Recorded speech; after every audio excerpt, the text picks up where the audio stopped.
आइए हवा में झूलने वाली एक पेंसिल बनाएं। इसके लिए आपको 6 रिंग मकनातीस लगेंगे। सबसे पहले एक चप्पल लें और एक चाकू से 3 खांचे काटें। एक खांचे में एक सिक्का फिट होगा, बाकी मांदा दोनों खांचों में 2-2 रिंग मकनातीस फिट होंगे। सबसे पहले एक खांचे में एक सिक्का लगाएं, फिर 2 मकनातीस को एक पेंसिल में डालें।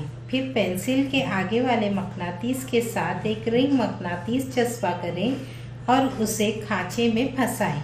दूसरे वाले को भी मकनातीस से चस्पा करके देखें और आगे के मकनातीस से चस्पा करके देखें और पलट कर लगाएं। यानी पिछले मकनातीस के कुतबैन मसावी होंगे और वो एक दूसरे को दफा करेंगे।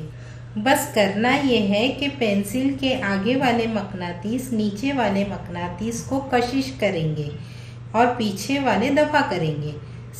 अब सारे मकनातीसों को थोड़ा हिला डुला कर एडजस्ट करें। इसके बाद पेंसिल को थोड़ा मुतवाज़न रखने की कोशिश करें। इसके लिए आपको पेंसिल में लगे मकनातीसों को थोड़ा सा हिलाना डुलाना होगा।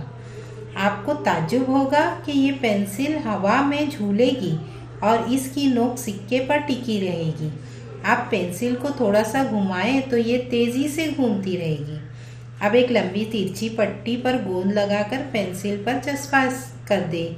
ये स्प्रिंग की तरह चस्पा करें तो जब वो गोल गोल घूमेगी तो ज़्यादा दिलचस्प नज़र आएगी। अब आप देखेंगे कि पेंसिल हवा में झूलती हुई कितनी दिलचस्प नज़र आ रही है।